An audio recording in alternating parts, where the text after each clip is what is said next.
بسم الله الرحمن الرحيم. الحمد لله رب العالمين وصلى الله على سيدنا محمد وعلى آله وصحبه أجمعين. ما بعد,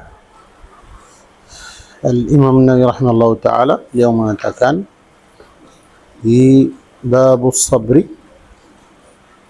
hadis yang ke-21. قال وعن أبي هريرة رضي الله عنه أن رسول الله صلى الله عليه وسلم قال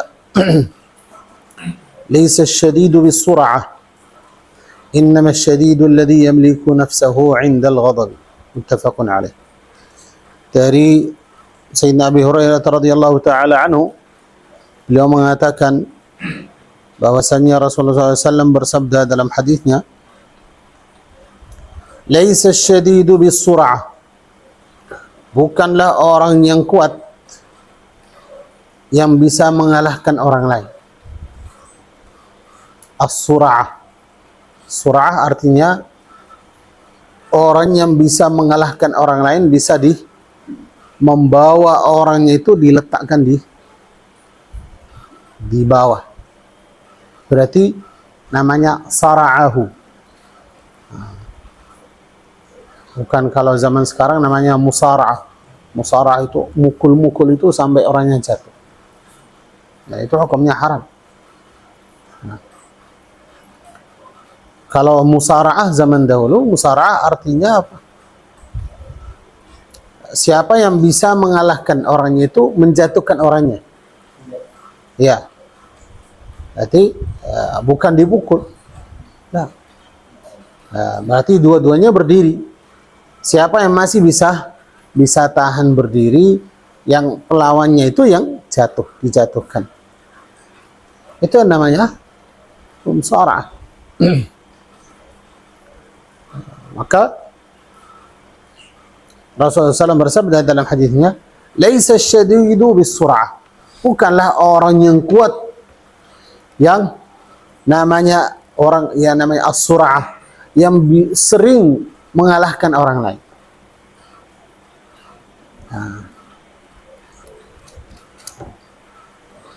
Innama syadidu alladhi yamliku nafsahu 'inda al-ghadab. Sesungguhnya orang yang kuat, benar-benar orangnya kuat, yang bisa menahan dirinya. Alladhi yamliku nafsahu, yang bisa menahan dirinya ketika dia marah. Bisa mengalahkan amarah dia, bisa mengalahkan kemarahan dia. Orangnya itu benar-benar marah, tapi dalam keadaan seperti itu, orang itu kan bisa tahan. Bisa megang dirinya, tidak melakukan sesuatu yang menjadikan dia itu kan menyesal setelahnya. Kenapa? Karena keadaan manusia ada dua. Yang pertama, ada tiga keadaan. Yang pertama, orangnya normal, tidak sedih, tidak marah, tidak senang. Maka orang dalam keadaan seperti ini, ketika orangnya normal, dia tidak merusakkan sesuatu, tidak melakukan sesuatu yang menjadikan dia itu menyesal. Kenapa? Karena tidak ada sesuatu yang mengeluarkan dia dari batasan dia. Tapi ada dua keadaan yang bisa mengeluarkan orangnya. Bisa orang itu apa yang dia lakukan itu, kadang dia sendiri nggak sadar. Sadar tapi dia nggak apa-apa, yang penting jadi dulu. Akibatnya apa? Tidak bisa mikir. Yang pertama, kegembiraan yang luar biasa. Kalau orangnya senang, gembira banget. Dia ada orang datang, diminta, kasih. Oh, betul, kasih. Setelahnya baru mikir, oh kenapa saya kasih? Kenapa ini? Baru merasa menyesal.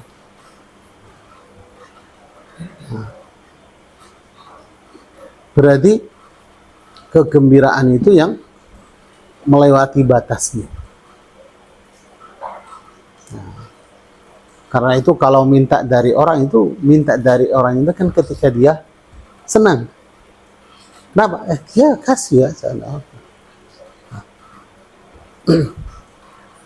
Keadaan yang kedua ketika orangnya marah. Marah banget. Maka dia bisa melakukan apa saja. Walaupun yang dia sendiri tidak suka. Tapi karena dia marah. Ketika orangnya reda baru selesai itu marahannya. Mikir apa yang dia lakukan. Baru menyesal orangnya. Kenapa? Oh, saya pecahkan ini, hilangkan ini, mukul orang ini. Karena itu orang yang bisa menahan dirinya ketika dia marah, orang itu yang kuat. Nah. Kenapa? Karena kadang orang itu kan tahan depan semua orang. Nah, tidak bisa dikalahkan. Tapi dia kalah sendiri. Nah. Orangnya itu datang mau mengambil mobilnya, bisa melawan. Bisa melawan berapa orang. Tidak diperbolehkan untuk diambil mobilnya. Tapi kalau dia sendiri itu marah, bisa dia itu membakar, merusakkan mobilnya sendiri. Berarti kamu bisa melawan berapa orang, tapi tidak bisa melawan diri. Nah. Maka orang yang seperti ini, orangnya nggak kuat. Kekuatan dia itu kekuatan yang tidak hakiki, itu nggak benar. Tapi orang itu kan bisa mengalahkan semua orang, juga bisa mengalahkan diri. Ketika dia marah. Laisa syadidu bis-sur'ah. Bukanlah orang yang kuat itu yang bisa mengalahkan orang lain, bisa melawan orang lain. Innama syadidu alladhi yamliku nafsahu 'inda al-ghadab. Sesungguhnya orang yang kuat itu yang bisa melawan hawa nafsunya ketika dia marah. Nah, orang itu yang bisa menahan diri ketika orangnya marah. Baru kita bisa mengatakan orang ini kan luar biasa, orangnya kuat. Kenapa? Karena akalnya itu masih lebih besar daripada kemarahan dia. Katanya al-ghadabu syu'batun minal junun, atau al-ghadabu syu'batun minan nar. Marah itu sebagian dari api. Tapi kalau orang itu kan bisa tahan, bisa melawan marah dia, berarti akal orangnya itu kan lebih besar. Lebih besar dari apa? Dari kemarahan dia. Marah dia, tapi bisa mengatur, bisa menguasai marah dia. Tapi ketika orangnya, kita melihat orangnya itu kan akalnya gimana. Nah, coba kalau dia marah, apa yang terjadi? Kadang ketika orangnya marah, sebelumnya kamu melihat orang itu yang sakinah, terus tenang orangnya, omongnya baik. Coba ketika dia marah. Nah, kadang ketika kita melihat orang marah itu kayak melihat setan. Kenapa? Ya, keluar, muncul aslinya orang. Kamu bisa buat-buat depan orang lain itu bisa membuat diri kamu itu apa? Orang yang tenang, khusyuk, tenang orangnya, sakinah itu. Ucapan-ucapannya itu kan yang lembut-lembut. Tapi yang mengeluarkan hakikatnya orang marah, panas. Nah, maka sebagian ulama mengatakan kamu bisa menguji orang, mengetahui hakikat akhlaknya asli atau tidak ketika dia marah.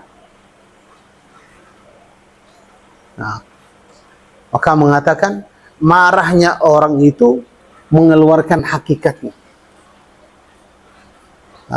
mengeluarkan zat yang asli. seperti api itu mengeluarkan emas yang asli, membakar semua yang namanya hiasan yang lain. Ada hiasan, katakan emas, ternyata ketika dibakar, ketika dipanasin itu, selain emas itu hilang. Ternyata yang emas itu hanya sedikit, sisanya kuningan, besi, terbakar semua, hilang. Yang tinggal hanya yang asli.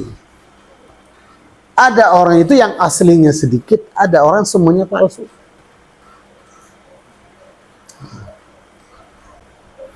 Maka diuji orang itu ketika dia marah. Nah, ketika ada masalah sama dia, gimana? Maka dalam keadaan yang dia sempit, dalam keadaan dia marah, itu bisa muncul sifat-sifat aslinya, akhlak yang baik, itu yang aslinya. Tapi kalau semua orang dalam keadaan baik, tenang, itu bisa membuat diri itu kan orang yang baik. Ucapannya sopan, masya Allah. Wajahnya senyum, senang. Coba kalau dia marah, apa yang terjadi? Nah, katanya was-sur'atu bi dhammis shadi wa fathir ra'i.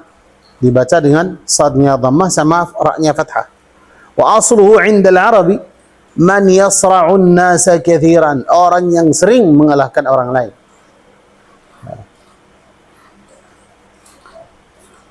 Kemudian katanya faedah dari hadis yang pertama, taghyirul islami li mafhumil quwwatil jahili ila ma'nan khuluqiyyin wa ijtima'iyyin nabil. Islam itu mengubah definisi kalimat yang namanya kekuatan. Biasa namanya kekuatan itu apa? Orang yang faham, orang yang kuat itu yang fisiknya kuat, tubuhnya kuat. Itu yang dinamakan orangnya kuat. Tapi Islam memberi arti yang lebih dalam, bukan hanya secara zahirnya saja. Memang Islam itu mengajak umat Islam itu menguatkan fisiknya. Orang yang kuat itu lebih baik. Al-mu'minul qawi khairun wa ahabbu ilallahi minal mu'minil dhaif. Dari hadis ini banyak artinya. Qawi itu yang kuat itu apa? Walaupun ulama mengatakan itu kuat dalam imannya, karena dikatakan al-mu'min, orang yang beriman. Yang imannya kuat, berarti yang dibahas itu kan kekuatan iman. Tapi banyak ulama mengatakan juga kekuatan fisik. Berarti Islam juga mengajak umat Islam untuk apa? Olahraga supaya apa? Kuat. Kalau kamu kuat, kamu bisa salat dengan baik. Ketika perang, kamu bisa tahan. Tapi Islam itu memberikan arti yang paling dalam. Kadang orangnya kuat secara zahir, fisiknya kuat, tapi orangnya akalnya lemah. Ketika marah, semua kekuatan itu kan apa? Diarahkan kemana? Merusakkan semuanya. Berarti ini kan bukan kuat. Berarti kekuatan yang bahaya. Orangnya kuat fisiknya, berarti harus kamu mempunyai akal yang kuat juga, supaya mengarahkan kekuatan ini kemana, supaya kamu dapat faidahnya, mendapat manfaatnya yang baik. Kalau orangnya kuat tapi akalnya lemah, ketika dia marah, berarti kekuatan tubuhnya itu diarahkan kemana? Ke sesuatu yang merugikan dia, menghancurkan. mukul orang itu sampai patah, sampai orangnya mati itu. Wah. Ketika hilang marahnya itu baru sadar, oh ya, karena kamu hanya fokus untuk menguatkan tubuh. Maka Islam memberikan arti yang baru. Kekuatan orang bukan hanya dalam fisiknya saja, dalam hatinya, dalam akalnya juga. Orangnya itu kan kalau marah bisa mengatur, bisa menguasai dirinya. Kekuatan fisiknya itu dia bisa tahan. Nah, taghyirul islami li mafhumil quwwatil jahili. Ada kekuatan yang difaham di zaman jahiliyah. Orang yang kuat itu yang bisa mengalahkan orang lain. Ila ma'nan khuluqi. Diberikan arti yang baru, yaitu apa? Arti yang campur dengan akhlak, yang diarahkan ke akhlaknya orang. Wajtima'i, sosial,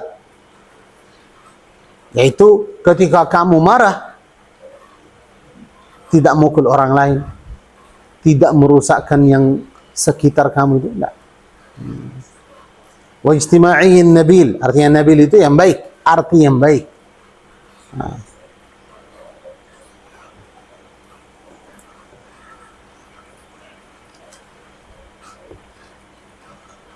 Maka banyak yang Islam itu memberikan arti-arti yang baru. Arti yang diarahkan ke akhlaknya manusia, ke dalam hatinya orang, yang diarahkan ke suksesnya di dunia, juga itu suksesnya di akhirat. Ketika Rasulullah tanya, siapalah orang itu yang namanya muflis, orang yang bangkrut itu siapa? Maka sahabat itu bilang, ya namanya muflis itu orang yang bangkrut itu yang kehabisan harta dan nggak punya uang. Nah itu secara zahirnya. Tapi Rasulullah itu kan, kalian harus memperhatikan dunia sama akhirat juga. Berarti secara zahirnya makna atau arti yang duniawi di dunia ini, orang yang bangkrut itu orang yang sudah hilang semua hartanya, nol, orangnya nggak punya harta sama sekali. Tapi Rasul itu memberikan arti yang baru. Muflis bukan hanya di dunia, tapi harus kamu memperhatikan akhirat. Kenapa? Karena dunia ini sebentar, berapa tahun. Tapi yang penting itu kan akhirat. Kalau kamu itu kan rugi di akhirat. Nah, maka Rasul itu memberikan arti yang baru. Yang diperhatikan itu apa? Pikiran kamu itu kan tentang akhirat.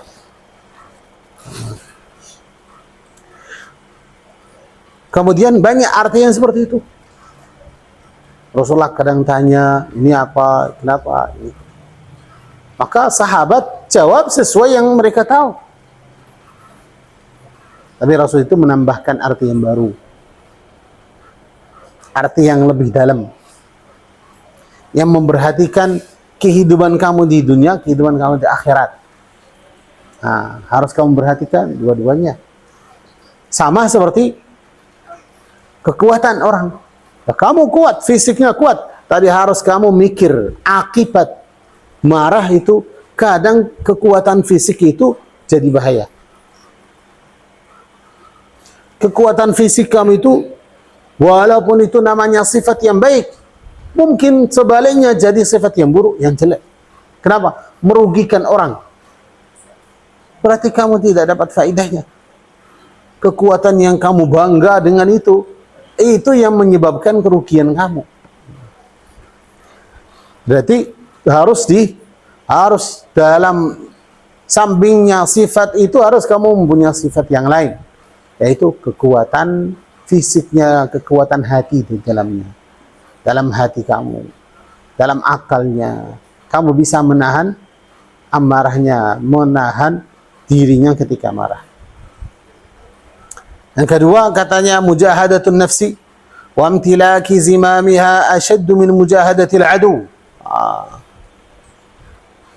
Berlawanan dengan nafsu, mujahadah sama nafsu kamu, amarahnya itu.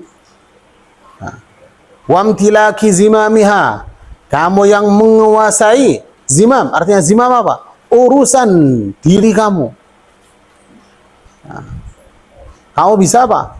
Menguasai. Menguasai itu kan hawa nafsu.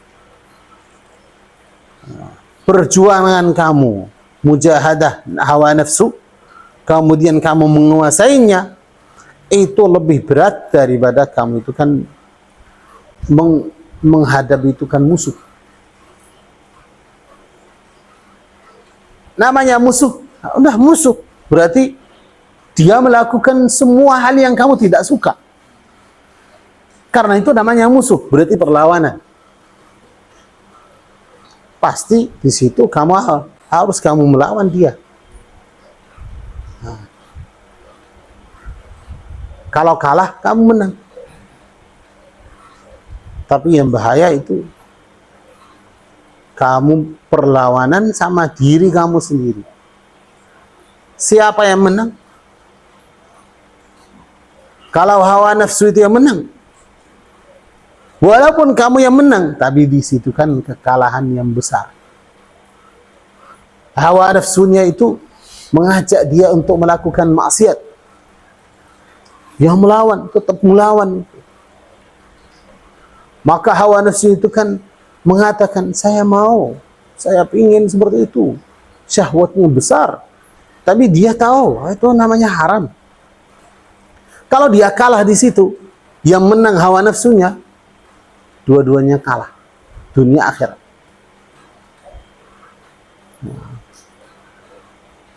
Tapi kalau orang itu kan bisa melawan hawa nafsunya, maka dia menang. Bisa mengalahkan hawa nafsu. Karena itu dalam hadisnya Rasulullah SAW, sebuah peperangan ketika Rasulullah pulang dari perang, Rasulullah mengatakan, kalian ini kembali dari perjuangan peperangan yang kecil ke peperangan yang besar.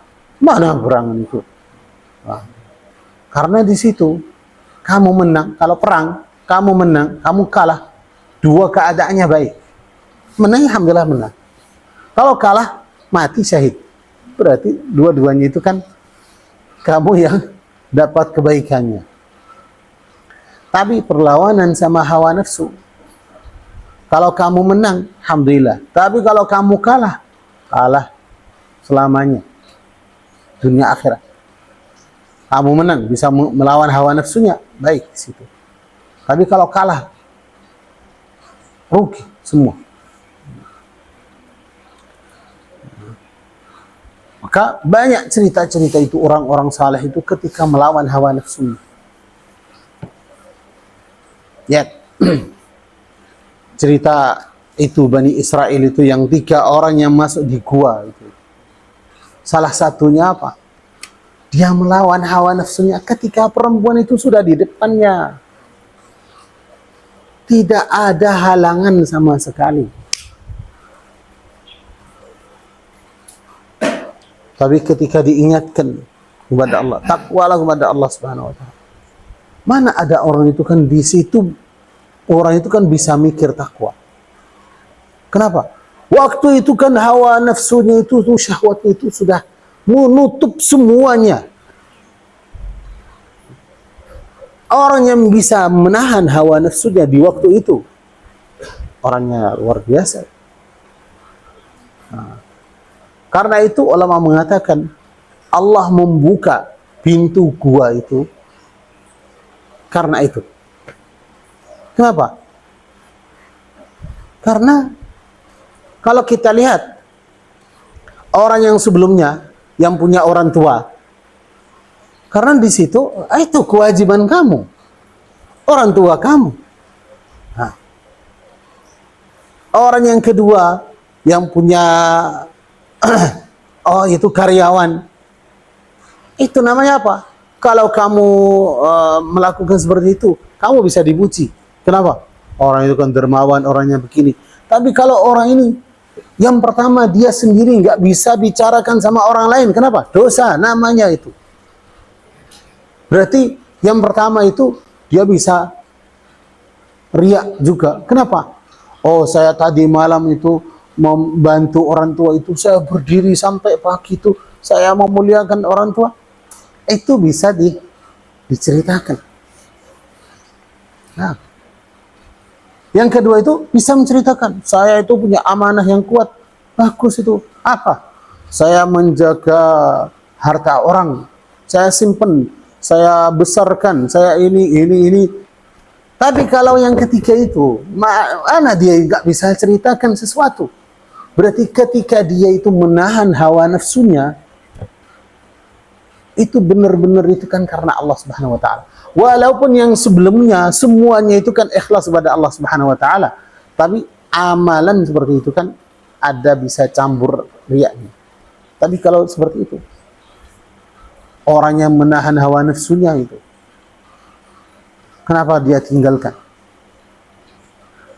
Dia nggak bisa ceritakan sama orang lain. Kenapa? Menceritakan sesuatu yang aib, yang memalukan. Di situ apa? Hanya dia itu kan bisa, orang itu kan melawan hawa nafsunya di situ. Maka termasuk jihad yang besar. Orang itu kan melawan hawa nafsunya. Ketika adzan subuh, kamu dengar adzan, waktu itu tidurnya itu kan enak. Tapi orang itu kan bisa melawan hawa nafsunya. Setan itu mengatakan, tidurlah 5 menit aja, 5 menit aja itu. Kenapa? Ngambil itu, merasakan tidurnya yang enak ini. Nah. Tapi orang itu nggak mau, berdiri langsung. Nah. Karena yang 5 menit itu jadi 1 jam. Sebentar aja. Oh, sudah terbit matahari. Tapi orang itu kan bisa melawan hawa nafsu. Mujahadatun nafsi wa imtilaku zimamiha ashaddu min mujahadatil adu. Itu lebih berat. Kamu menghadap diri kamu sendiri, lebih berat daripada menghadap musuh. Yang berikutnya al-ibtiadu 'anil ghadab, menjauhi marah. Menjauhi sebab-sebab yang menjadikan kamu marah. Lima fihi min al-adrar al-jasimati, lima fihi min al-adrar al-jismiyati wan nafsiyati wal ijtimaiyah. Menjauhi sebab-sebab yang menyebabkan kamu marah. Kenapa? Karena marah itu mengandung apa? Bahaya, banyak mudarat. Baik itu kan secara fisik. Kenapa? Karena marah itu kan, orang itu kan panas. Berarti apa? Kolesterolnya itu kan tinggi. Bisa menyebabkan orangnya stroke. Bisa menyebabkan orangnya mati. Kenapa? Karena marah banget. Wan nafsiyah, juga dalam jiwa. Maka orangnya itu selalu marah terus gitu. Dia sendiri itu merasa saya nggak bisa diatur, nggak bisa mengatur diri sendiri. Kenapa? Karena ketika dia marah itu banyak kerugian yang terjadi. Wal ijtimaiyah, atau sesuai dengan apa? Yang sekitarnya. Maka sudah, orang itu tidak mau campur dengan orangnya. Kenapa? Selalu marah itu orangnya. Istrinya takut sama orangnya. Anaknya takut sama bapaknya. Kenapa? Bapaknya marah terus ini. Orang ini itu kan tidak bisa ditemani. Teman-temannya itu kan tinggalkan dia. Kenapa? Kalau orangnya marah itu sudah membuka semuanya. Maka ada bahayanya. Maka Rasulullah SAW bersabda dalam hadisnya, orang yang benar-benar yang kuat itu yang bisa melawan hawa nafsunya. Orang itu kan yang bisa melawan nafsunya ketika dia marah. Berarti orang seperti ini benar orangnya kuat. Dia marah, tapi tidak melakukan sesuatu yang menyesalkan dia. Karena sebagian orang kalau dia marah itu, depannya siapa? Anaknya. Mukul. Ketika dia melihat anaknya gimana keadaannya, itu, kenapa saya gitu? Ya, kamu sudah jadi. Nah, karena itu dalam hadisnya Rasulullah SAW, kalau marah, wudu. Kenapa? Menghilangkan marahnya. Berdiri, duduk. Kamu di dalam rumah, keluar. Marah sama istrinya, kamu mau lari? Nggak apa-apa, lari aja. Lari itu lebih baik daripada cerai. Kalau menghadap istrinya marah-marah itu akhirnya apa? Orangnya nggak bisa tahan, orangnya nggak itu udah. Maka Rasulullah mengatakan, kamu marah di dalam rumah itu keluar. Sampai marahnya itu kan reda. Baru boleh kembali lagi. Masalahnya belum selesai. Nah, selesaikan sekarang. Kenapa? Karena kamu sudah reda. Marah lagi, keluar. Seperti itu sampai masalahnya matang, benar. Sudah selesai. Kenapa? Marah terus keluar, marah, panas terus keluar, panas gitu.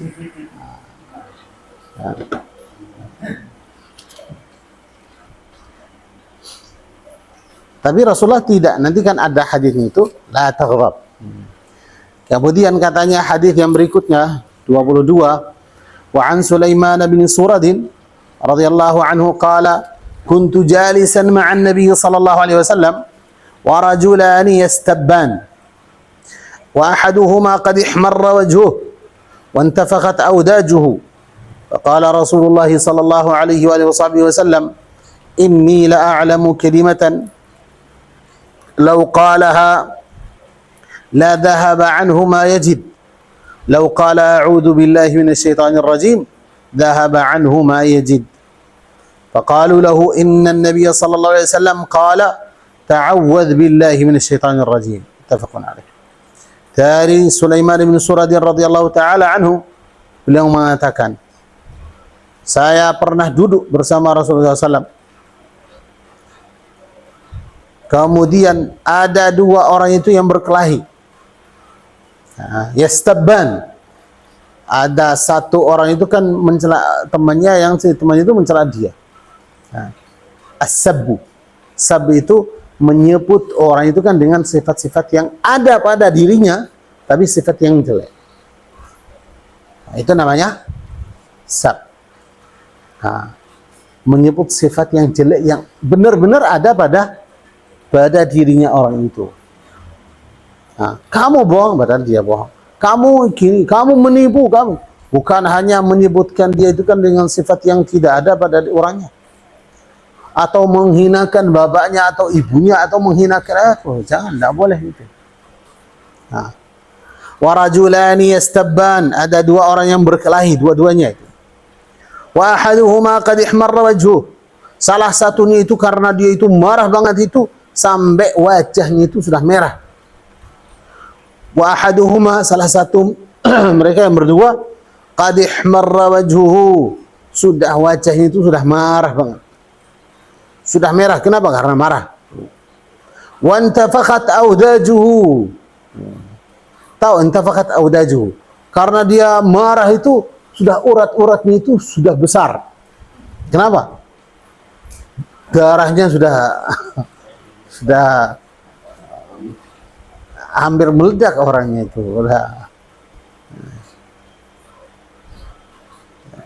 Urat-uratnya itu sudah besar karena darahnya. Faqala Rasulullah sallallahu alaihi wasallam, maka Rasulullah SAW bersabda, inni la a'lamu kalimatan, saya tahu satu kalimat, law qalaha la dhahaba anhu ma yajid, kalau orang itu yang marah itu, kalau dia mengucapkan kalimat itu, semua yang dia rasakan dari marah-marah itu hilang. Lau qalaha, kalau dia mengucapkan kalimat itu, la dhahaba anhu ma yazid, akan hilang semua yang dia rasakan. Lau qala a'udzu billahi minasyaitonir rajim, kalau dia mengucapkan a'udzu billahi minasyaitonir rajim, saya berlindung kepada Allah Subhanahu wa taala dari setan. Dhahaba anhu ma yajid, pasti akan hilang yang dia rasakan.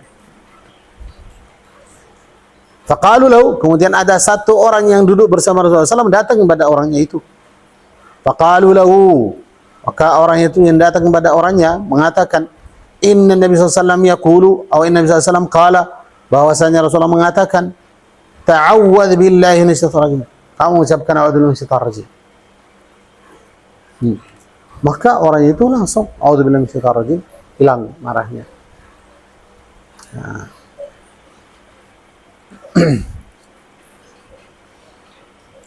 Katanya lughatul hadis, bahasanya, yastabbani ay yasubbu kullu minhuma sahibahu. Setiap orang itu menghinakan temannya dengan sifat yang ada pada diri orangnya. وانتفخت أوداجه في النهاية الأوداج ما أحاط بالعنق من العروق التي يقطعها الذابح. الأوداج itu jamak. Mufradnya itu apa? Wadaj itu apa? Urat nadi. Yang disembelih ketika kita sembelih hewan, bukan sembelih manusia, sembelih hewan. Tapi urat yang ada di sini itu yang mengalurkan darah itu kan ke atas.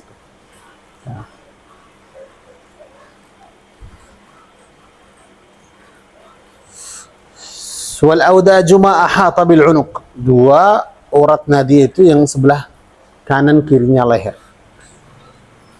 Allati yaqta'uha adh-dhabih, ya, urat itu yang dipotong ketika sembelih hewan. Wahiduha wadajun, yang mufradnya namanya wadaj.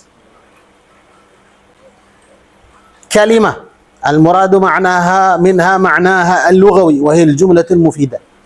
Dalam hadisnya Rasulullah SAW, inni la a'lamu kalimah, satu kalimat, bukan satu kalimat, tapi banyak. A'udzu billahi min asyaitan ar-rajim, ada 5, tapi yang 5 kalimat itu disebutkan apa?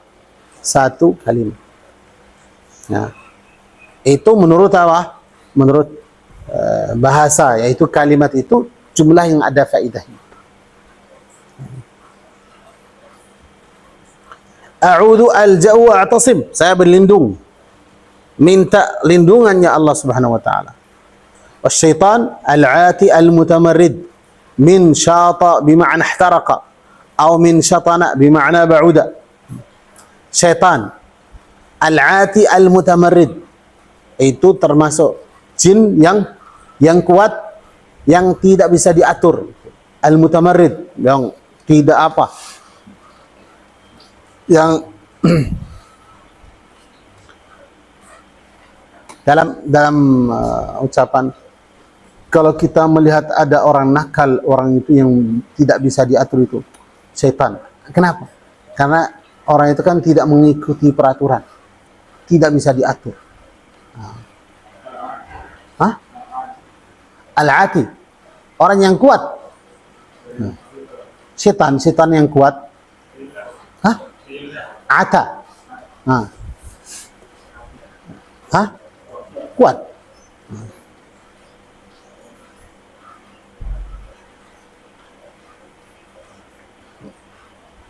Al-'ati, fi'ilnya itu, fi'il madhi itu ata ya'tu, 'utuwan, fahuwa 'atin.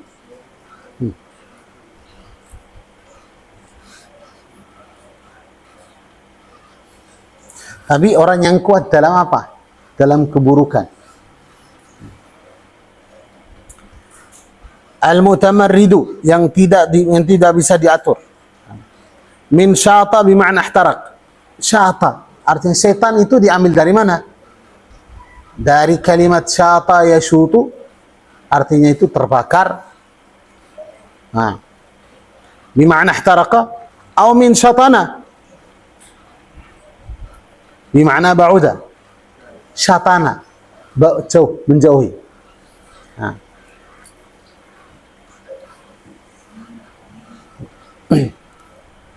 Tapi dua-duanya itu kan bisa dari syata. Kenapa? Karena dia itu kan, setan itu diciptakan dari api. Nah. Atau dari syatana, karena dia ba'uda. Kenapa? Karena diusir, dijauhkan dari rahmatnya Allah Subhanahu wa taala. War-rajimu fa'ilun bima'na maf'ulun. Ar-rajim yang dilempar, fa'il. Fa'ilun katanya bima'na maf'ul, yang artinya itu kan maf'ul. Itu siapa ar-rajim? Al-mub'adu min rahmatillah, yang diusir dari rahmatnya Allah Subhanahu wa taala. Al-mub'ad, yang diusir, yang dijauhkan dari rahmatnya Allah Subhanahu wa taala. Afad al-hadith, faedahnya hadith. Yang pertama, al-hadithu mustamaddun min qawlihi ta'ala, wa imma yanzaghannaka minasy syaitani nazghun fasta'id billahi innahu sami'un alim. Hadis ini diambil dari firman-Nya Allah Subhanahu wa taala, wa imma yanzaghannaka minasy syaitani nazghun. Kalau kamu terkena sesuatu dari setan, fasta'id billah, maka mengucapkan a'udzu billahi minasy syaithanir rajim. Innahu sami'un alim, sesungguhnya Allah Subhanahu wa taala Maha mendengar, Maha mengetahui. Wal ghadabu yuthiruhu syaitan. Ghadab, kemarahan itu yang membangkitkan kemarahan orang itu apa? Setan. Lima yatarattabu alaihi min ad-darari fid dini wad dunya.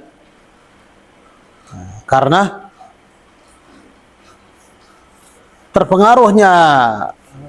pengaruhnya kemarahan itu apa? Semua bahaya, madarat, baik itu kan dalam dunia orang atau di akhiratnya, atau agamanya. Kenapa? Karena kadang sebagian orang itu kan kalau dia marah itu, bisa ada orang itu kalau dia marah, kadang dia musyrik atau dia murtad karena dia marah.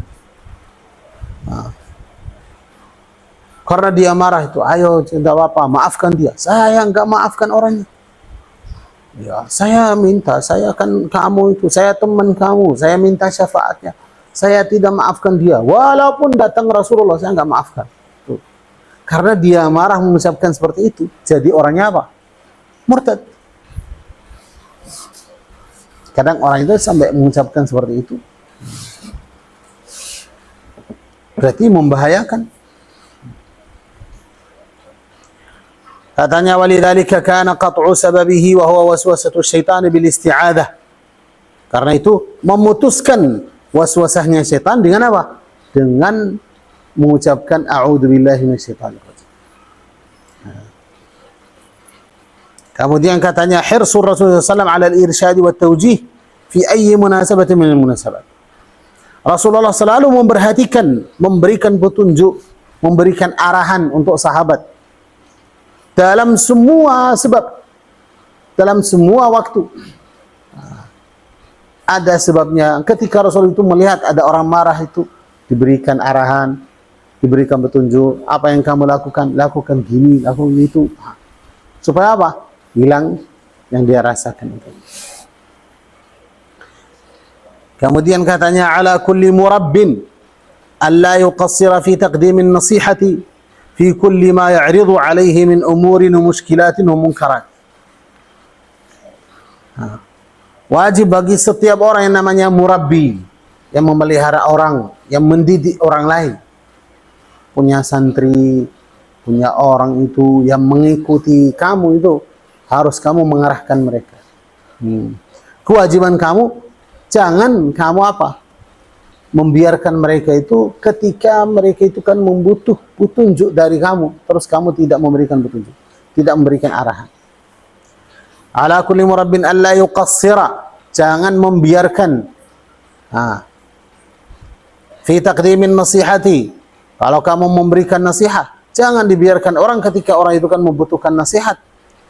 Fi kulli ma ya'ridu alaihi, dalam semua hal yang kamu lihat.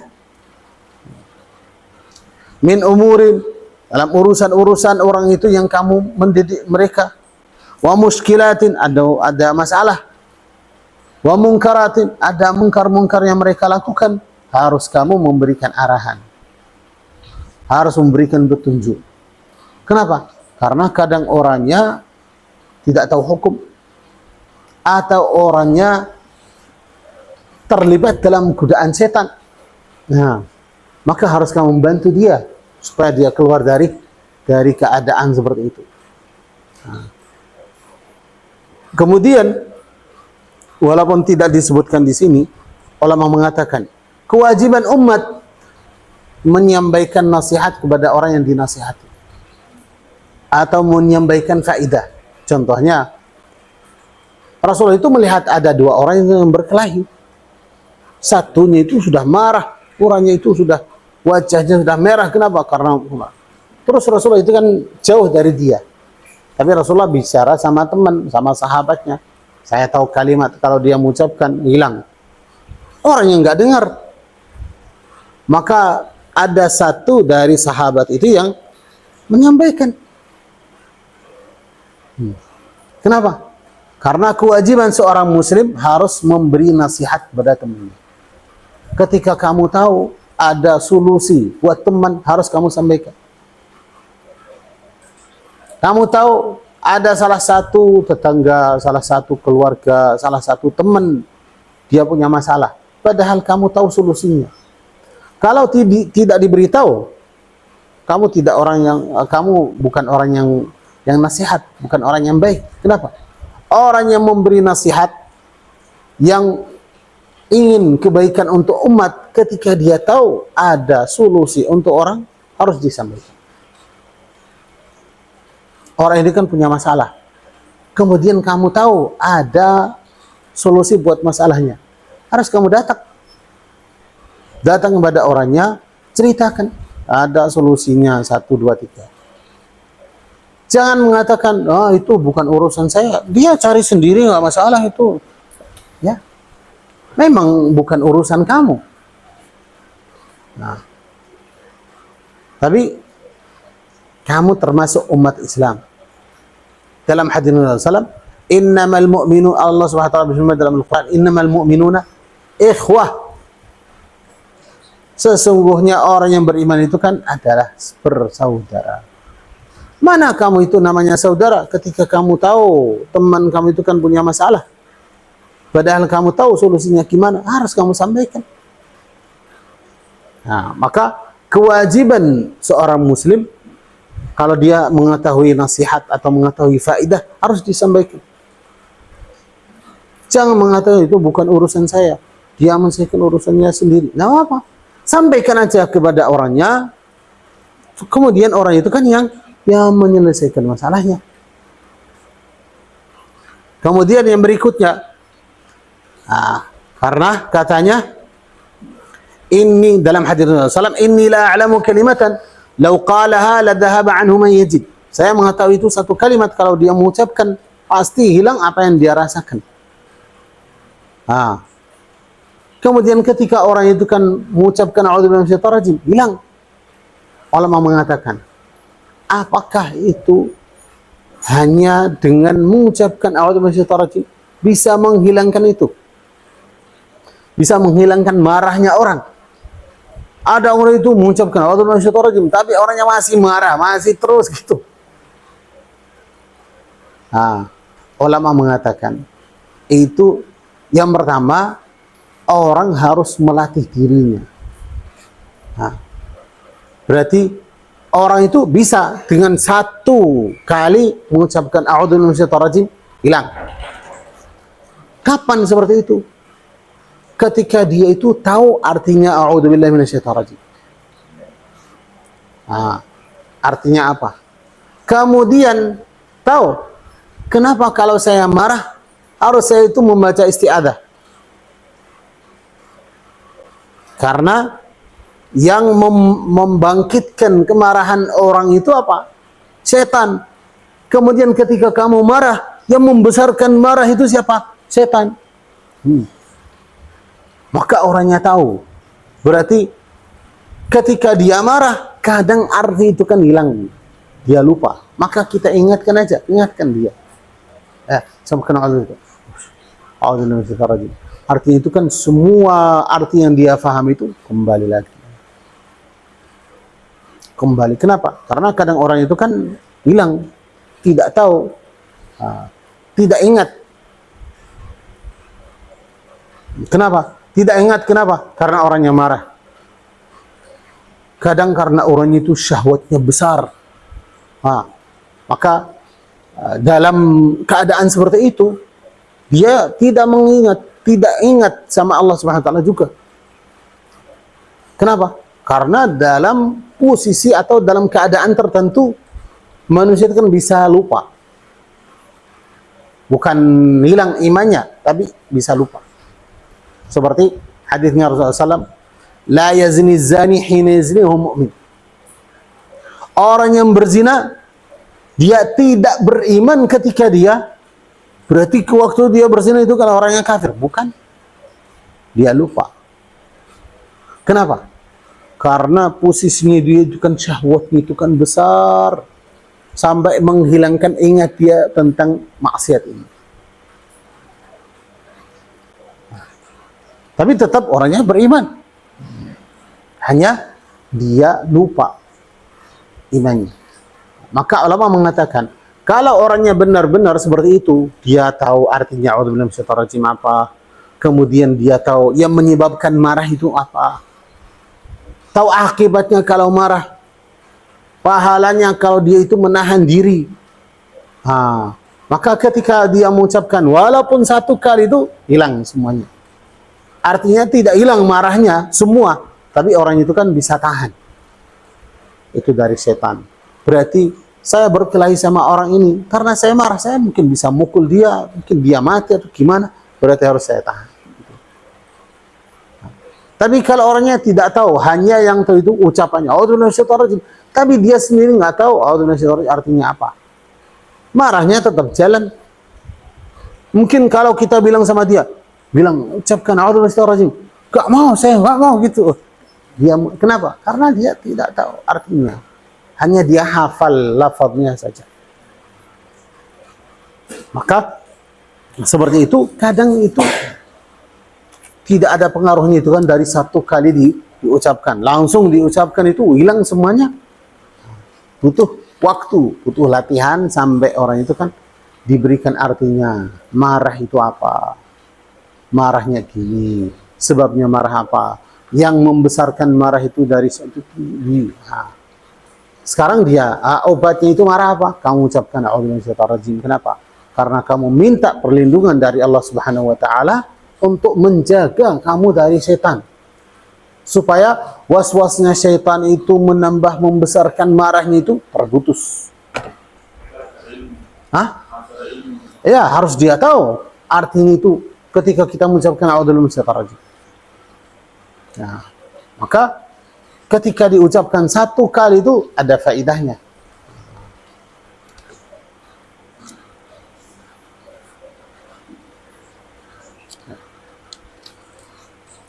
Kemudian hadis yang berikutnya, wa an Mu'adz bin Anas radhiyallahu anhu, anna an-nabiy sallallahu alaihi wasallam qala, man kadhama ghaidhan wa huwa qadirun ala an yunfidhahu da'ahu Allah subhanahu wa ta'ala ala ru'usil khalaiqi yawm al-qiyamah hatta yukhayyirahu min al-hur al-'ain ma sya'. Dari Mu'adz bin Anas radhiyallahu taala anhu bahwasanya Rasulullah SAW bersabda dalam hadisnya, man kadhama ghaidhan, barang siapa yang menahan amarahnya, menahan marah dia, ghaidh. Al-ghaidh itu apa? Kemarahan yang kuat. Man kadhama ghaidhan, barang siapa itu yang menahan amarahnya, menahan kemarahan dia, wa huwa qadirun ala an yunfidhahu, dia menahan dirinya padahal dia itu kan mampu untuk melaksanakan yang dia mau, kemarahan dia bisa. Saya bisa mukul orangnya, bisa melawan orangnya, tapi saya tahan. menahan diri. Bisa melawan, tapi masih bisa menahan orangnya. Da'ahu Allah subhanahu wa ta'ala ala ru'usil khalaiq. Allah subhanahu wa ta'ala memanggil orangnya di depan semua makhluk di hari kiamat nanti. Ala ru'usil khalaiq, bukan di atas kepalanya. Ala ru'usil khalaiq artinya itu kan di depan semua orang. Di depan semua makhluk di hari kiamat nanti. Hatta yukhayyirahu minal huril 'aini ma sya'. Sampai Allah subhanahu wa ta'ala memberikan dia itu pilihan, terserah, milih dari bidadari surga itu yang kamu suka, silakan. Hatta yukhayyirahu, sampai diberikan pilihan, minal huril 'ain, dari bidadari surga, silakan, milih saja. Yang kamu mau, ambil. Mau berapa, ambil. Mau yang mana, silakan. Berarti kamu mau banyak bidadari di surga, ya tahan. Nanti kamu bisa dapat berapa, Allahu a'lam. Syaratnya itu satu, mulai dari sekarang. Tahan. Tahan. Tapi harus kita tahu, orang itu kan tahan. Padahal dia itu bisa melawan, bisa membalas. Tapi dia tidak mau membalas. Tapi kalau orang yang tahan, tapi dia kenapa? Terpaksa ini. Walaupun dia mau melawan, nggak bisa. Kenapa? Karena orang itu terpaksa. Dia itu orang yang lemah. Tapi kalau orangnya itu kan orang yang kuat. Orang yang namanya pemimpin. Ketika ada orang itu kan menghinakan dia bisa membalas orangnya. Tapi dia tahan. Ya. Kita lihat semua keadaannya Rasulullah itu, banyak orang itu datang bikin Rasulullah marah. Tapi Rasulullah tahan. Sahabat-sahabatnya Rasulullah itu tahan. Melawan hawa nafsunya. Kenapa? Karena mencari pahalanya Allah Subhanahu wa taala. Katanya lughatul hadis. Kadhama ghaidhan, tajarra'a al-ghaidha wa ihtamala sababahu wa sabara 'alaih. Tahu tajarra'a? Tajarra'a artinya itu minum. Tapi minuman ada dua. Ada minuman yang enak, kalau diminum itu mudah ditelan. Itu namanya apa? Minum. Seperti air. Kamu minum air itu biasa. Minum. Ketika ditelan itu kan mudah. Tidak merasa sulit. Rasanya enak. Tapi kalau namanya tajarra', minum sesuatu yang tidak bisa ditelan. Sulit. Kemudian memaksa dirinya untuk menelan. Itu namanya apa? Tajarra'.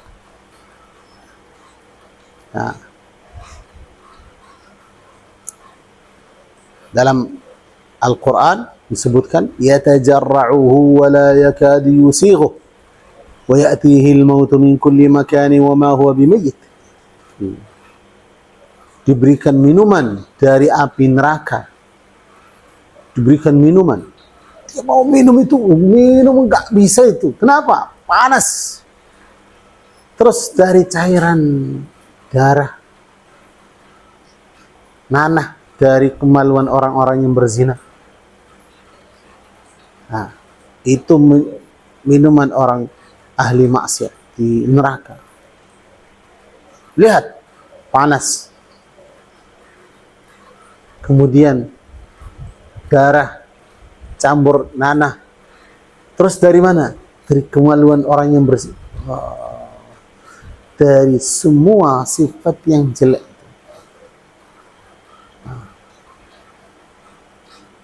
Namanya tajarra'. Maka orang yang minum sesuatu yang sulit diminum, artinya orang yang menahan dirinya, menahan marahnya, seperti orang itu kan yang minum sesuatu yang berat, yang sulit ditelan.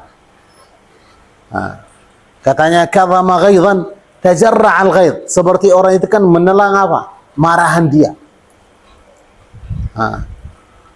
Wahtamala sababahu, kemudian dia itu kan menahan sebabnya itu, tidak mau mengeluarkan marahnya. Wasabara alaihi, dia sabar, tahan. Marahnya itu mau keluar, tapi dia masih tahan itu kan di dalamnya.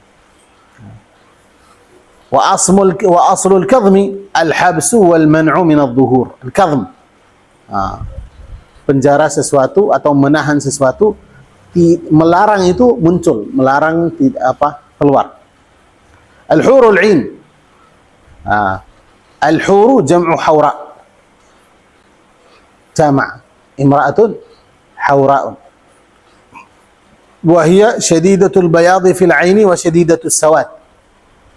Imra'atun hawra. Tahu hawra? Hawra itu yang putih, matanya itu putih benar. Paling putih. Kemudian yang hitam.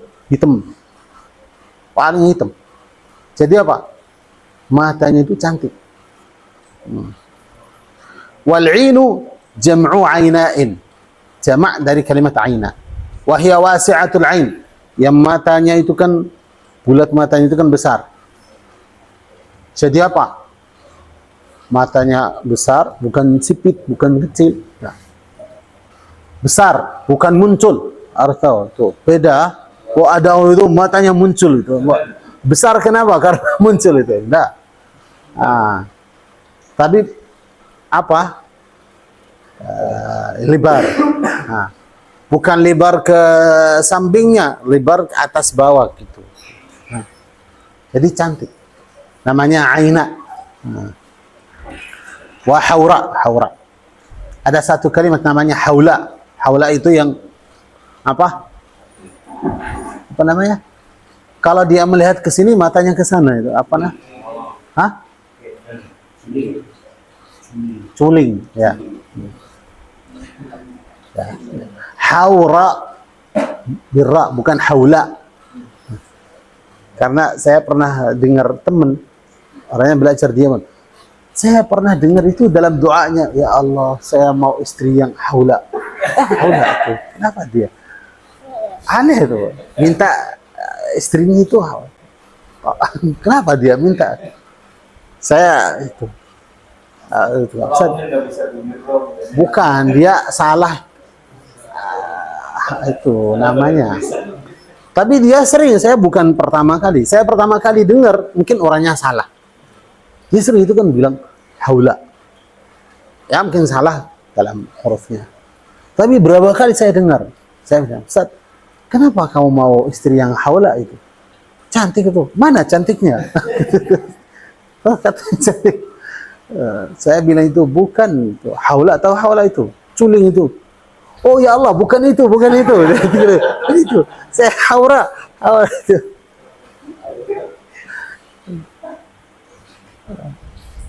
Orang Jogja, orang ya Allah, bukan itu yang kamu culing.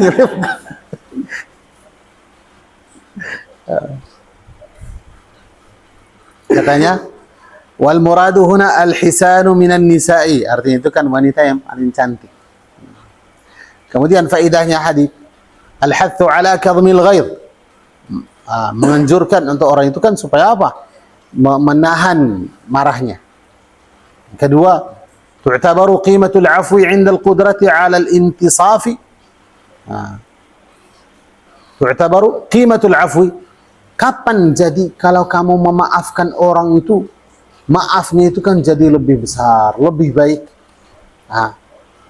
Ketika kamu mampu untuk membalas dia. Kamu bisa membela diri kamu, bisa membalas orangnya, bisa melawan orangnya. Tapi kamu maafkan. Situ namanya sifat yang paling mulia. Ketika kamu memaafkan orang, dalam keadaan itu kamu mampu untuk membalas dia. Tapi tidak mau membalas, mau menahan aja, itu jadi sifat yang paling baik. قوة الإرادة وقوة الشخصية تظهران في المواقف الحرجة المثيرة للغضب والهيجان فيملك الإنسان زمام غضبه ويكتم غيظه. quwwatul iradah, kekuatan orang.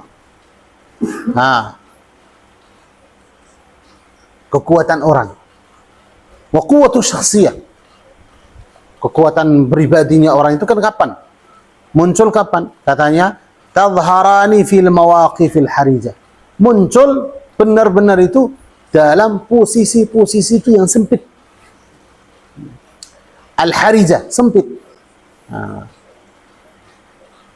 Berarti muncul akhlaknya orang ketika posisi itu yang bikin kamu sempit, kamu apa? Muncul akhlaknya, kekuatan kamu itu kan muncul, benar atau tidak? Al-muthirati lil ghadab, keadaan yang menjadikan kamu marah. Wal hayajan, al-hayajan itu apa? Orang itu ghadab itu marah. Kalau hayajan, orang itu sudah karena dia itu makin marah itu orangnya gerak-gerak itu kayak namanya haja. Tahu haja? Haja itu hewan ketika dia hewan apa namanya? Galak itu. Hewan itu seperti unta sudah nggak bisa diatur. Kenapa? Karena marah itu. Namanya hayajan. Ada manusia seperti itu. Marah itu sudah itu apa mau ambil apa saja. Mau melempar orangnya. Katanya, fayamlikul insanu zimama ghadabihi wa yakdhimu ghaidahu. Maka manusia itu kan orang yang benar-benar kuat itu bisa menguasai dirinya. Bisa menguasai itu marah dia. Bisa menahan amarahnya itu. Maka orang itu kan apa? Kelihatan orang itu yang kuat. Bisa menahan dirinya. Baru kita bilang orang itu kan orang yang kuat, orang yang baik. Sampai sini wallahu a'lam. Ada pertanyaan? Silakan.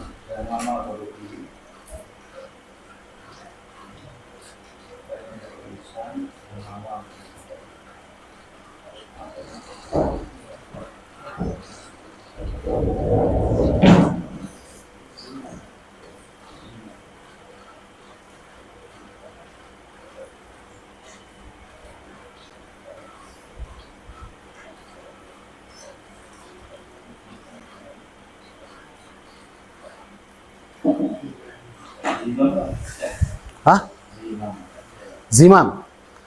Tahu zimam? Zimam itu tali apa namanya? Kekang. Asli kalimat zimam itu tali kekang buat kuda, buat itu namanya zimam. Berarti kenapa dibilang zimam? Artinya itu manusia nggak punya zimam, tapi karena bisa mengendali apa? Kudanya bisa diatur kanan kiri, itu kan bisa. Berarti orang itu bisa mengarahkan dirinya sendiri.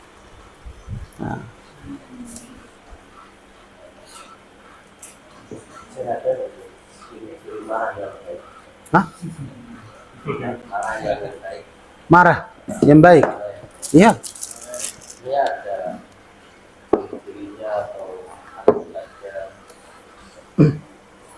Memang bukan, nanti kita sebutkan itu dalam hadis yang berikutnya. Rasul itu kan melarang. La taghdab, jangan kamu marah. Mana nggak bisa? Bukan nggak boleh marah. Artinya seperti apa? Kalau kita bilang jangan kenyang, memang sifatnya manusia itu kan suka apa? Kenyang. Kadang kamu kenyang tapi nggak bisa diatur. Kenapa? Karena maka kata ulama itu sifatnya orang, kita tidak bisa melarang sesuatu yang termasuk sifat pribadi. Saya bilang itu, jangan ngantuk. Ya kalau waktu kajian, ya waktu kajian, jangan ngantuk. Tapi bukan namanya sifatnya manusia. Ya, sifatnya manusia itu ngantuk, tidur. Berarti ketika kita bilang, ketika saya itu melarang, jangan ngantuk. Artinya itu kan dalam keadaan tertentu. Jangan ngantuk ketika nyetir. Ya baru itu. Kenapa? Karena membahayakan. Jangan ngantuk ketika salat. Jangan. Ya ada waktu-waktu di situ. Hah? Kalau marah seperti itu, jangan marah. Artinya itu kan dalam semua keadaan marah terus itu tidak boleh. Tapi dalam sebagian keadaan itu harus kamu marah.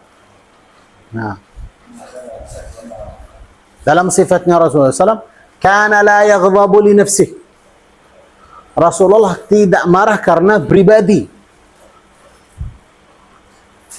Ada orang yang menghinakan Rasulullah, Rasul nggak marah. Kenapa? Hak pribadi. Nah, wa idza dhuyya haqqullahi lam yakum ahadun li ghadabihi. Kalau ada orang itu melanggar syariat, tidak ada orang yang bisa melawan marahnya Rasulullah. Maka Rasul itu kan melarang, jangan marah. Artinya itu kan jangan semua keadaan kamu marah. Tapi ada sebagian waktu itu harus kamu marah. Ada sebuah riwayat itu, man istughdiba falam yaghdab fa huwa syaitan. Barang siapa yang dijadikan marah, tapi orang yang enggak marah sama sekali, orangnya setan. Berarti apa? Kadang harus kamu marah. Nah, kamu dihinakan istri kamu atau anak kamu atau gimana itu, ada orang itu melanggar syariat di depan kamu, itu bikin kamu marah. Tapi kalau biasa aja enggak marah, setan. Maka tidak artinya itu, oh ada marah yang baik. Hah? Iya, kamu cara marah itu harus kamu marah. Nah, contohnya, kalau anak kamu itu yang sudah balik itu nggak salat, harus kamu marah dia. Bukan marah, ya marah itu senyum, nggak bisa. Marah itu benar harus kamu marah sama dia, biar anaknya itu tahu kamu marah. Tapi marah kenapa? Karena dia nggak salat. Kemudian marah itu bukan artinya kamu mukul dia, enggak. Marah itu hanya sifat kamu. Ketika kamu bicara sama dia itu sifat itu marah. Jangan mukul. Mukul itu kan masalah beda. Nah, mukul kadang kita mukul orang, kadang kita nggak marah. Kenapa? Saya disuruh mukul itu. Kenapa? Karena dia melanggar. Saya nggak marah. Saya mukul dia. Apa masalah itu kan mukul itu sama marah itu beda. Ya. Takzir, bukan karena saya marah, nah, itu karena orang itu kan ditakzir. Tapi saya marah, kenapa? Karena ada orang itu melanggar, karena ada orang itu melakukan sesuatu yang tidak baik. Memang harus saya marah.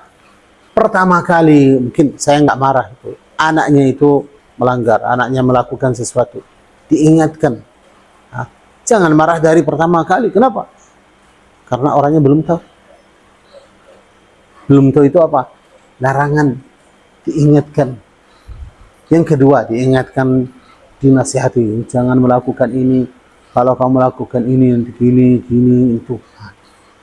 Tapi sudah yang pertama, yang kedua, ketiga, orangnya nggak mau taat. Ya, sekarang harus kamu melarang dia dengan sifat apa? Marah, menjadikan dia takut.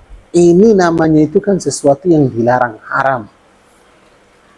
Berarti orangnya itu tahu kalau dia melanggar lagi, berarti ada akibatnya.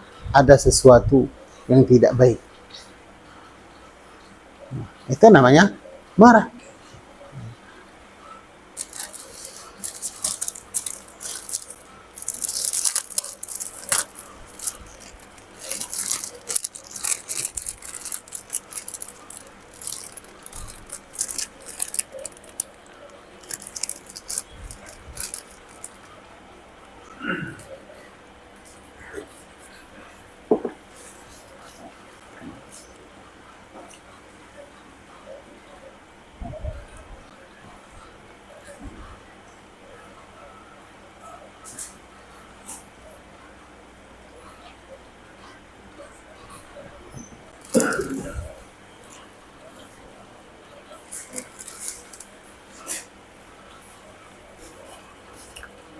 Masuk semuanya ada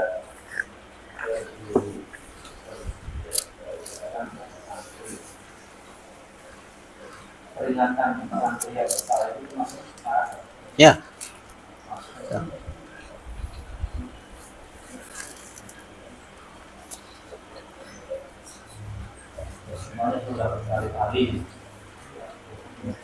Ya.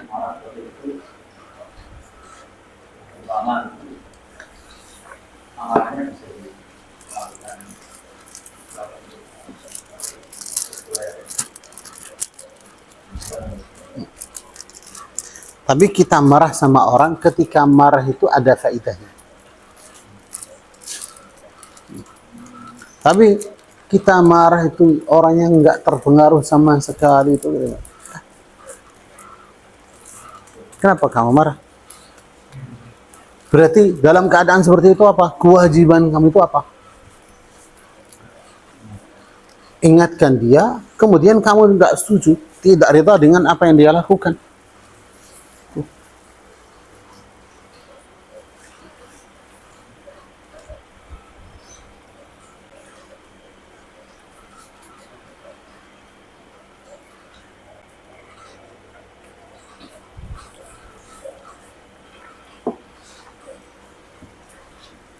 Ada siapa itu dari sahabat, ya, lewat di satu tempat, melihat ada anak-anak dari keluarga dia main batu kerikil yang namanya khadf gitu. Apa namanya? Kalau gini biasa itu dipakai itu. Nah, bukan hanya main di bawah, dah lempar orang. Iya. Tuh, gitu. Rasulullah melarang. Melarang itu, namanya al-khadf. Siapa itu dari sahabat? Kemudian ketika dia lihat, maka datang, jangan ini, jangan lempar ini. Kenapa? Karena Rasulullah melarang. Haram. Terus pergi. Ketika kembali lagi, orang itu masih main-main gitu, mau lempar orang. Maka dia bilang, saya sudah bilang, haram. Ya, jangan dilakukan lagi. Karena Rasulullah mengharamkan. Itu yang kedua. Yang ketiga, orang itu datang lagi tuh, orangnya nggak berhenti. Maka dia marah. Saya sudah bilang Rasulullah melarang, tapi kalian masih melakukan itu. Demi Allah, saya tidak bicara sama kalian itu sampai kalian itu tinggalkan ini. Ya, udah nggak bicara sama mereka. Namanya marah.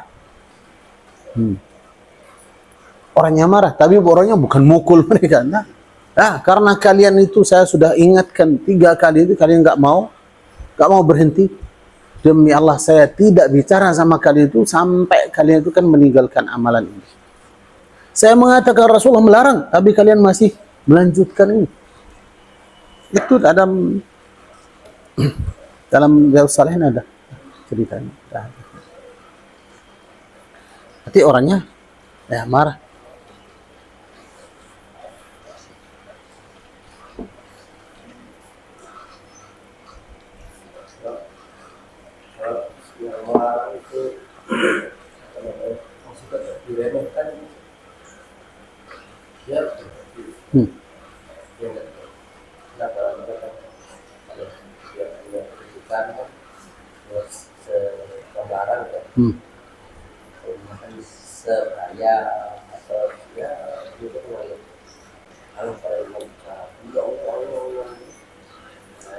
yang diremehkan ini cukup kayak tadi. Ya, cukup dimarahin orangnya. Tapi setelah itu jangan kamu meremehkan orang. Kenapa? Karena kamu meremehkan orangnya, kenapa? Ada faedahnya.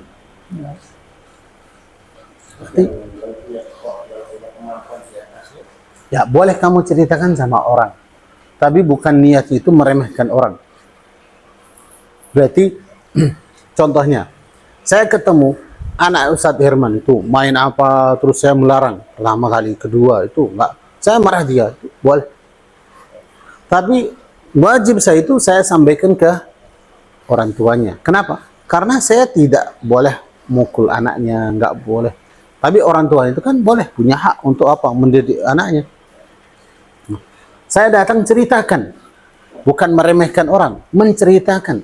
Saya ketemu anak kamu melakukan ini. Tujuan saya itu menyampaikan apa yang dia lakukan supaya dihilangkan. Nah, maka bukan namanya saya mau meremehkan orangnya atau menghinakan karena menyebut sifat-sifat dia itu yang buruk, yang tidak baik. Bukan namanya ghibah atau meremehkan orang. Kalau disebutkan sifat jeleknya untuk diobati atau dihilangkan, itu hukumnya boleh. Karena nanti dalam bab ghibah itu disebutkan nanti ada yang tidak termasuk ghibah. Walaupun kamu sebutkan orang lain dengan sifat-sifat dia yang jelek, tapi bukan namanya ghibah.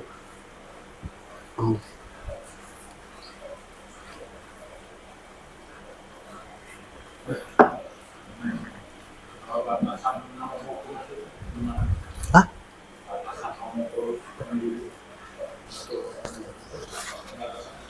Yang pertama, yang mukul itu orang yang boleh mendidik orang itu. Siapa? Orang tuanya. Kalau anaknya itu belum balik. Nah, belum balik itu karena hak mendidik dia itu siapa? Hak orang tuanya. Itu. Yang kedua, guru. Boleh dia mukul, tapi dengan syarat izin dari wali santrinya. Wali santri mengizinkan. Kenapa? Santrinya ini, anak ini masih kecil. Nah, berarti orang tua itu kan boleh mukul dia. Maka orang tua itu kan membolehkan untuk ustadznya atau guru itu kan mukul. Boleh. Nah. Tapi kalau sudah diperbolehkan, boleh. Tidak diperbolehkan, tidak boleh. Anaknya nakal ini, jangan terima, pulangkan. Allah alam. Kenapa? Anaknya, kewajiban kamu menasihati, mendidik dia dengan baik, dengan itu dia berikan hukuman apa, salat, hukuman apa yang lain. Sudah, ini nggak mau itu, pulang. Orang tuanya, kenapa itu? Ya, kamu tidak membolehkan kita mendidik anaknya. Ya udah, kita nggak bisa, anak kamu itu kan nggak bisa diatur. Udah, pulang. Nah, kalau diaman beda. Memang diserahkan anaknya kayak diserahkan baju. Tuh, buat kamu aja. Kayak diserahkan baju. Nah, kamu cuci dia dengan apa itu serah. Saya waktu kita hafal Quran, la ilaha illallah, itu ada satu orang dia datang menyerahkan dua anaknya untuk guru. Kalau diserahkan di daerah kita, benar-benar itu menyerahkan anaknya, terserah. Apa? Yang penting anak saya jadi baik, gitu aja. Maka orang tua itu kan datang punya dua anak, gitu. Serahkan sama guru itu. Orang itu mengatakan, ini anak saya hibahkan ke kamu. Udah, buat kamu. Orangnya enggak, tapi kan dia.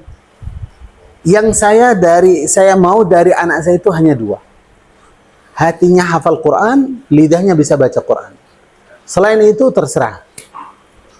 Kamu apa potong-potong kulitnya apa. Selain itu saya nggak, itu terserah sama kamu, itu aja. Yang penting katanya dia bilang itu sama anaknya. Yang penting dari anak saya ini dua itu hanya dua aja. Hatinya hafal Quran, lidahnya itu baca. Selain itu terserah apa. Ya santrinya itu walaupun ya waktu itu kan benar, kalau guru waktu itu kan mukul itu kan. Tapi santrinya lurus. Guru itu Ustaz saya itu bilang diam, gak ada orang yang berani ngomong. Diam. Oh, Ustaznya pergi. Diam, itu satu kelas itu isinya 100 orang. Orangnya kamu masuk di sana, pondoknya itu kayak nggak ada orang sama sekali. Santrinya diem.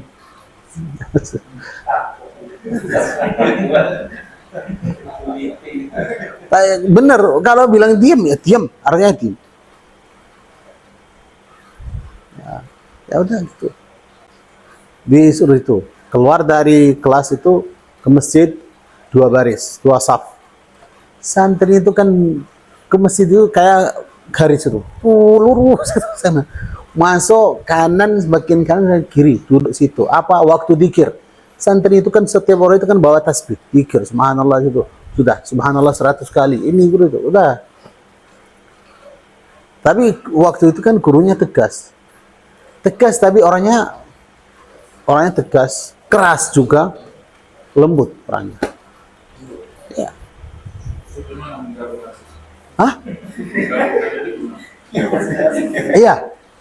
Kenapa? Karena lihat itu yang kan saya mengalami sendiri waktu itu. Memang ustadznya keras. Artinya waktu mukul benar. Ya. Kalau dia bilang itu orang yang hafal saya mukul, bukan artinya ngomong, udah benar. Nah, walaupun santri ini cerdas, hafalannya lancar semuanya, tapi kalau salah mukul. Anaknya cerdas, anaknya bodoh itu sama aja. Berarti santri itu kan tidak merasa ada perbedaan. Oh ini nggak dimukul kenapa? Enggak. Santrinya salah. Setiap kali salah dapat 1. Sama. Hah? Tunggu belakang. Jangan disebutkan pakai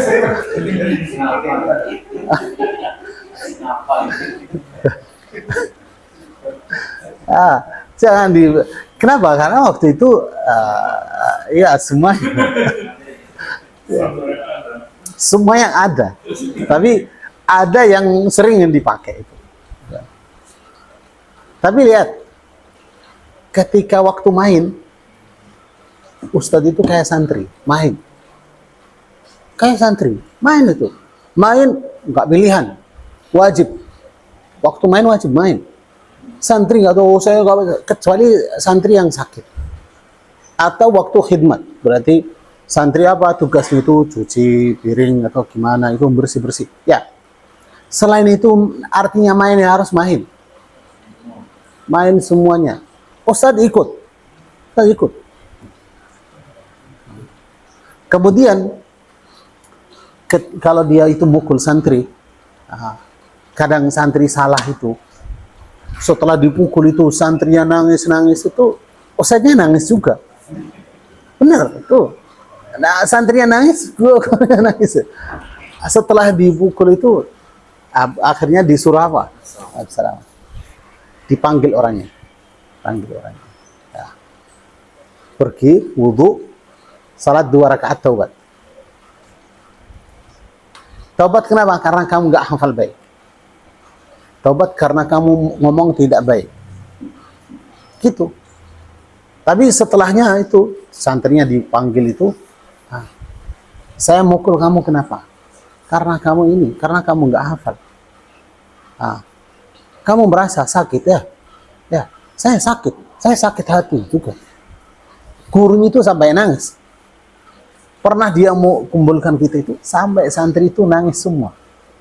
Kenapa? Karena gurunya itu benar-benar dia nangis itu.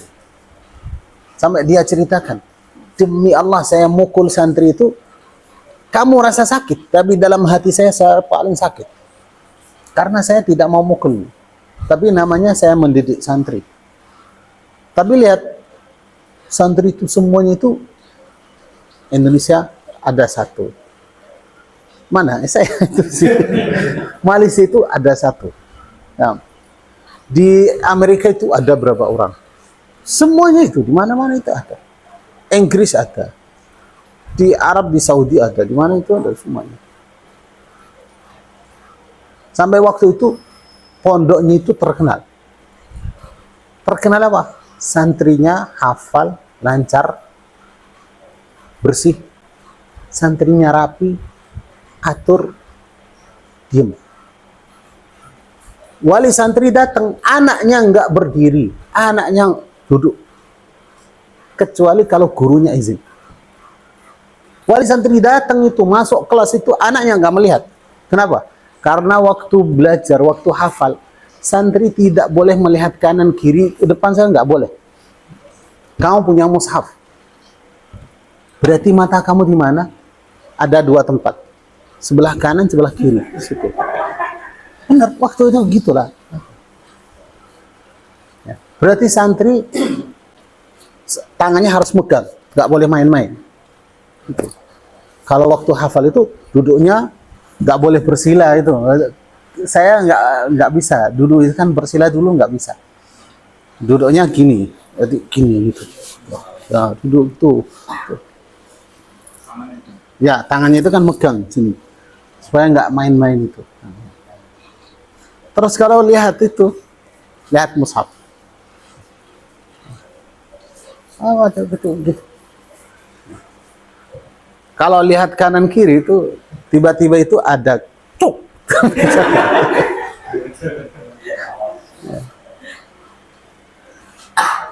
Walaupun di waktu itu banyak santri nggak setuju, banyak santri itu merasa keras. Nah. Tapi kalau saya sendiri, walaupun saya kena banyak waktu saya kena juga. Nah. Tapi saya merasa mungkin pendidikan seperti itu kan cocok buat kita. Kenapa? Karena daerah kita ini daerah perang. Jadi santri itu dengar, santri itu biasa, anak-anak itu biasa bawa senjata biasa.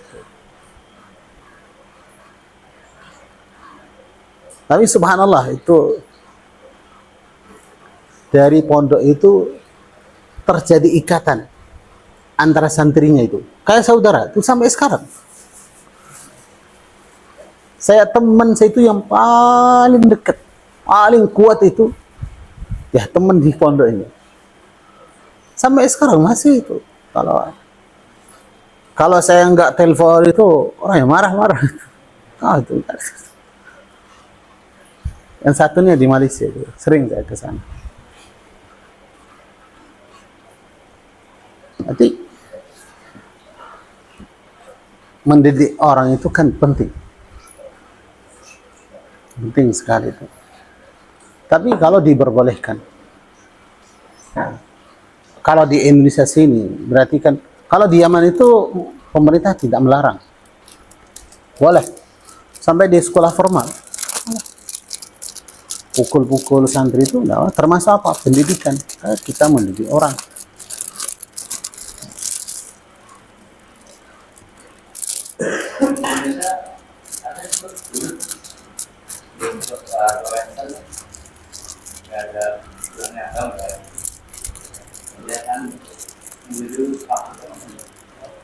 Ya, namanya itu hak manusia.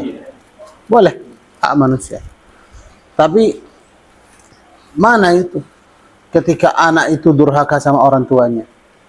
Ketika anak itu, mana itu namanya hak manusia? Banyak ya hal yang terjadi. Berarti namanya peraturan.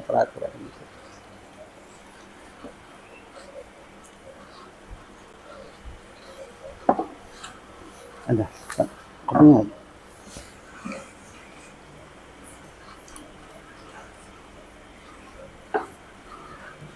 Tapi benar, waktu itu pondoknya terkenal.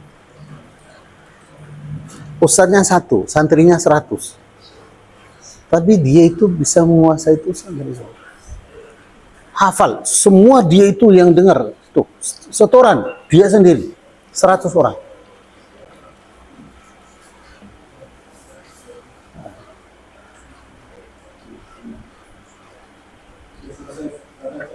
Hah?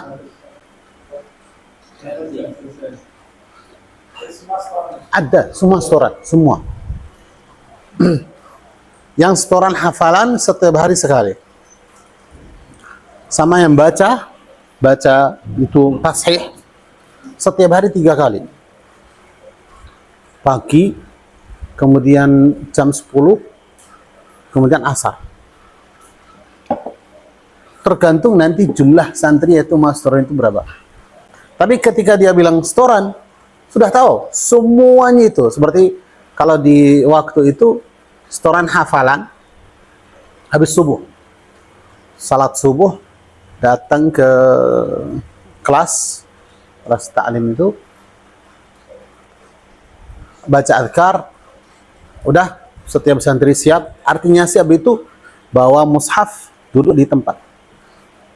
Hanya 5 menit setoran, langsung satu baris itu terus semuanya mulai baca. Tapi santri itu bacanya lancar, maju selesai, maju.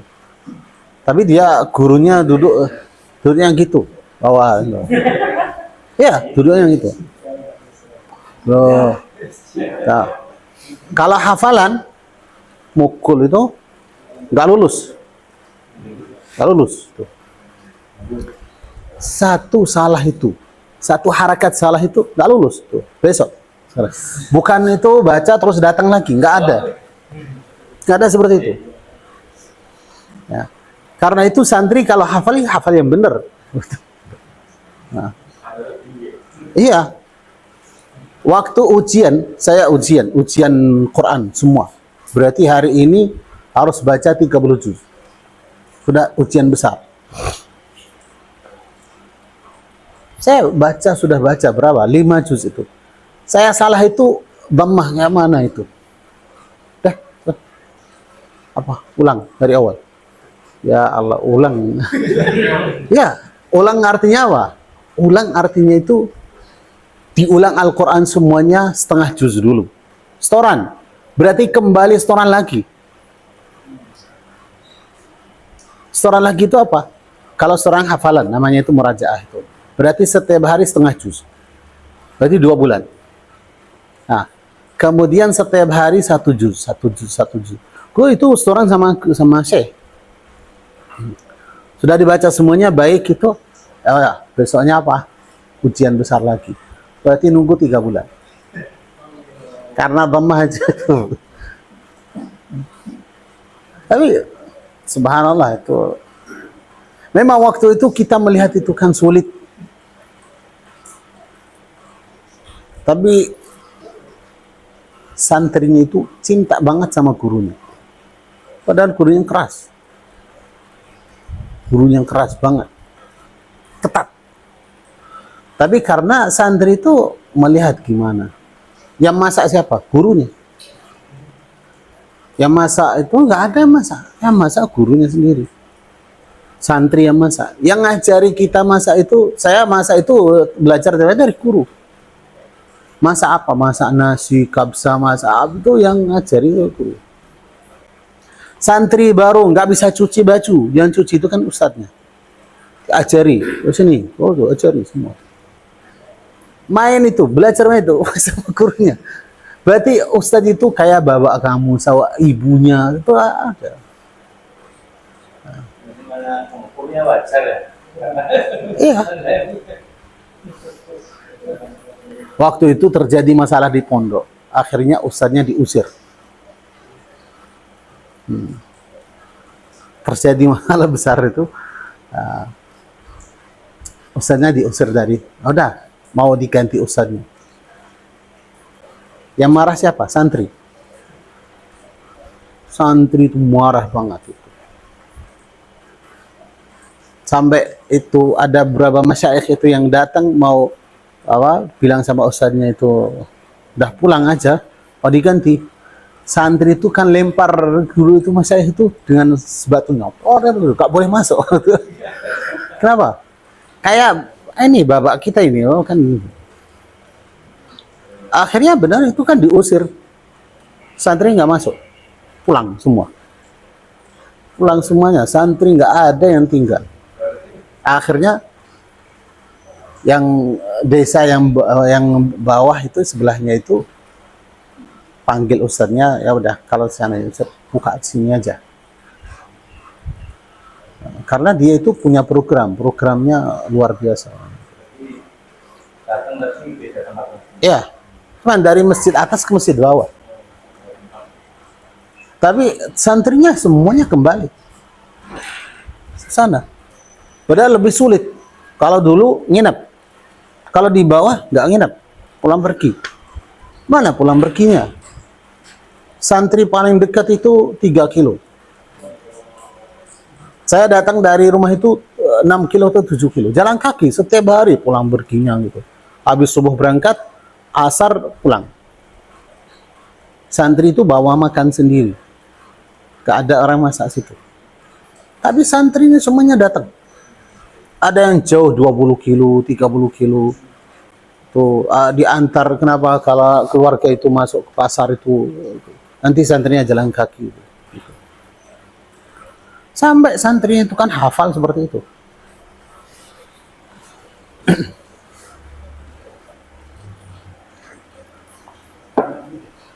Tapi sekarang enggak. Orangnya sekarang dia imam di Imarat, imam masjid. Orang sana itu kampung itu senang. Kampung situ, desa yang di situ itu kan senang. Kenapa? Karena kalau waktu ujian besar, khataman besar, santri yang baca itu diputar itu di keliling itu kan rumah-rumah. Kan cara ujiannya itu kan keliling. Santri syekhnya itu karena syekhnya hafal, jalan santri jalan itu sampingnya, jalan kaki. Santri itu nggak boleh diem, baca terus itu baca itu sambil jalan. Nah, masuk mana toko, semuanya di toko itu diam. Kenapa? Syekh itu punya santri baca, semuanya senang baca itu. Baca di situ berapa setengah juz itu keluar lewat di mana di rumah syekhnya diajak, Syekh masuk itu minum teh itu, masuk sana di rumahnya santrinya baca, tetap baca itu. Berarti setiap rumah itu dapat sedikit gitu. Ada yang dipanggil lewat di mana di sawah, panggil itu ada buah-buahan itu. Oh, ya. Ya saya lihat itu kampung itu Masya Allah berkahnya luar biasa itu. Buah-buahan sana itu la ilaha illallah. Terus pondoknya dikasih gratis itu. Setiap hari datang orang, saya minta 10 santri. Apa? Bawa semangka, bawa melon, bawa anggur, bawa apa yang ada waktu panen itu. Wow, terus gitu.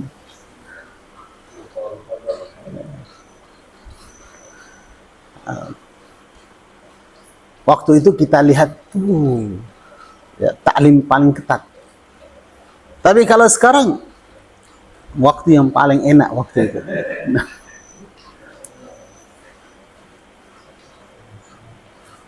walaupun sebagian teman itu nggak setuju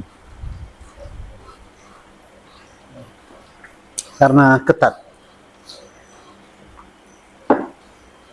Saya bilang sama teman, karena gurunya ketat, kamu jadi orang hafal Quran, punya qiraat 10. Gurunya nggak ketat, kamu mau jual di pasar sana.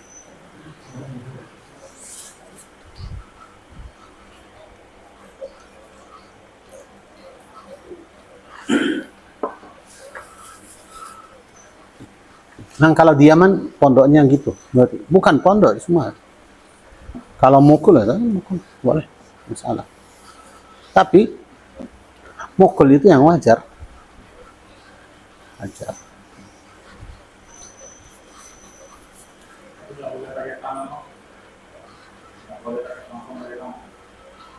Pakai tangan itu paling mudah itu. Pakai tangan itu paling pakai tangan. Pakai rotan, kabel, terkabel. Iya.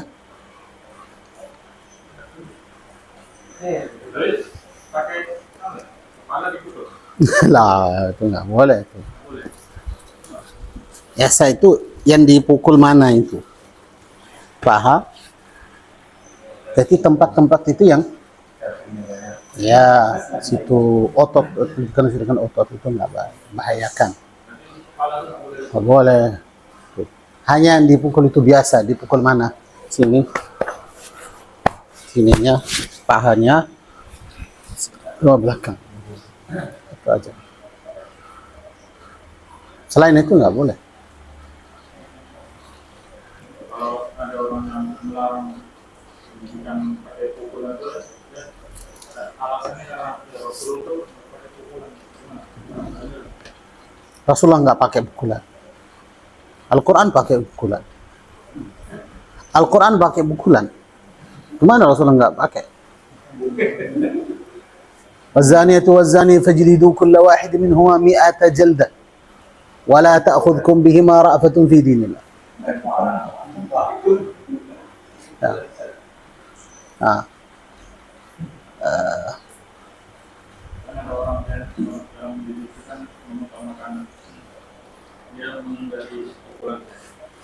Pendidikan dengan fisik itu kan ada orang yang nggak boleh disentuh anaknya. Tapi mengutamakan nasihat dari ahli itu. Memang Islam itu tidak mengatakan langsung mukul. Kan? Wallati takhafuna nushuzahunna fa'idhuhun. Berarti mulai dengan nasihat dulu. Nah. Islam tidak mengatakan itu pukulan itu kan artinya pendidikan pertama. Bukan. Terakhir. Berarti yang pertama harus nasihati, harus gini, gitu. Itu namanya obat terakhir. Sudah ini enggak. Kenapa? Karena ada orang itu kan faham, dia tertarik dengan taklim. Kenapa? Karena kamu menasihati dia, memberikan dia semangat. Kalau kamu hafal Quran, kamu jadi begini, kamu itu dapat pahalanya gini. Kalau kamu belajar, kalau akhlak kamu baik, kamu nanti kan disukai dari semua orang. Kenapa? Karena akhlak kamu baik. Berarti nasihati dulu. Tidak bisa. Tahap kedua, itu apa? Melarang dari hawa nafsu dia. Dari sesuatu yang dia suka. Anak kamu itu dinasihati nggak mau. Kesukaannya apa? Main HP itu. Dilarang. Kamu nggak taat. Nggak boleh.